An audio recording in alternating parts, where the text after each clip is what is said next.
Hey, what's up everybody? Welcome back to another video of Trading with Stocksendo. I'm Stocksendo, and really quick, I apologize. I haven't really been posting any new videos. It's just that I really was not happy with the quality of video that I was putting out. I was using my iPhone to record the videos. I didn't like the audio. I didn't like the video. I wasn't happy. I wanted it to look better, professional. I've got a lot of things in the works for this YouTube channel. As you guys can see, I got new logos that came in. I had a professional editor do my last video where I'm trying to kind of take that over, figure out how to do it. And I also have an intro being made for my YouTube channel. You guys will be able to see that here pretty soon. Anyways, for today's video, I really want to talk about indicators, stock indicators, and how to use them, and which ones you should be using. Okay? Now, the ones that I use, I have 3 indicators that I use. These indicators will basically tell you when you are looking to take a position in a company, what is the best time to get in and what is the best time to get out. Okay. Now, when you use these indicators, you shouldn't be using just one indicator. You should be using all 3 of them, maybe 2. It's best to try to use all 3 of them at once, because having all 3 of these will give you clear and precise validation. Okay. First thing we're going to talk about is validation and confirmation. Now, when you are using these indicators and you get all 3 indicators line up for you, that is a validation. It is a validation that the trade you are wanting to enter is validating right now is the perfect time to enter. Okay. Now confirmation is when your trade has basically been confirmed, done. It probably is not going to run up anymore. As a matter of fact, it might start running down a little bit, or it might just start going sideways, flatlining. But the confirmation is basically confirming that it is done. Okay? Now, the 3 indicators I really want to talk about today are RSI, MACD, and MA lines. Now, RSI stands for Relative Strength Index. Basically, it's one line. It's got a percent at the top, a percent at the bottom. The percent at the top is 70, the bottom is 30.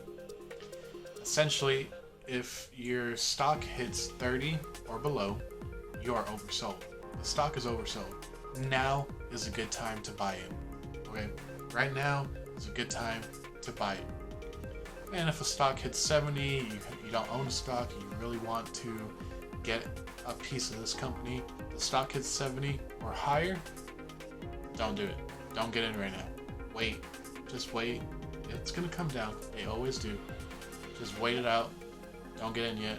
Wait till it comes down to about 50 to 30. Depends really on how long you plan on holding this position.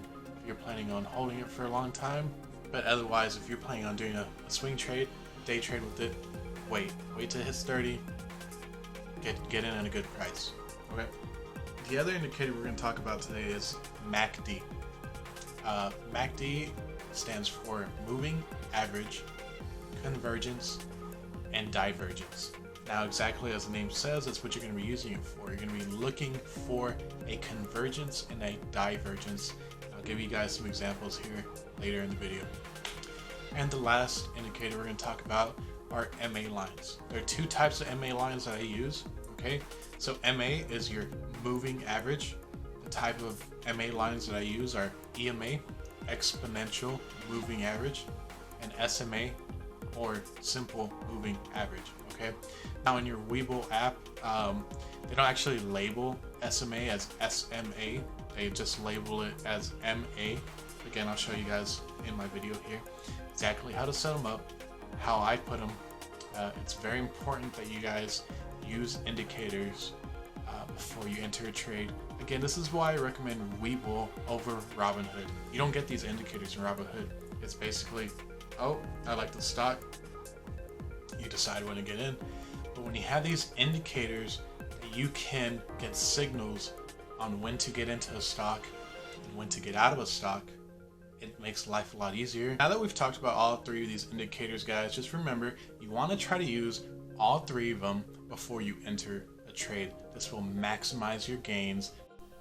Alright guys, so jumping right in, to add these indicators, we're going to hit this little button right here that's got two straight lines and the little graph line in between. From there, I'll open up this little menu right here, and you can see it's got some indicators already pre-selected, and you can customize them by hitting that little add with the plus sign down there at the bottom. Whenever you hit the add button here, you should see all these options. You're looking for MA, EMA, MACD, and RSI. Now by default, webull automatically has 3 EMA lines already put in place for you. I usually delete the other 2 and just keep the 5-day EMA line. And for the SMA line, I have it set for 180 days. I only have one line that I use for my SMA. And this is how it'll look afterwards. The SMA is that thick red line that doesn't have big movements, and the EMA, that small blue line. Now in that same menu, you can add your RSI indicator. You'll see it down below the graph, that single blue line. It's got the 70 and the 30 there. And then on that same menu, we can add the MACD. The orange is your selling off, and the blue is your buying in. So right here, guys, on the MACD, you can see the clear signs of divergence where the lines are split apart, and then convergence where the lines meet to go back into a buying state. Now, when the orange is on top and the blue is on bottom, that means we are selling off. We are selling off right there. And the same goes for the reverse. When the blue is on top of the orange and we have that big gap in the lines, that big divergence, we are now moving up. Alright guys, now that we've talked about these 3 indicators that you should be using while you're trading, I would recommend that you guys try to use all 3 of them whenever you're entering a position. This will help you maximize your gains, make sure you don't lose any money, and trade safely. Now really quick guys, just remember to subscribe, like the video below, hit that thumbs up button, tell your friends about the channel. You know, let's get some more people in here trading. This is all free education that I'm willing to provide. All I ask is that you guys share the channel, share some of the videos, okay? Just a reminder, I am not a financial advisor. This video is for educational purposes only. Stock trading is extremely risky business. Please trade at your own risk. Again, everything in this video is for educational use only.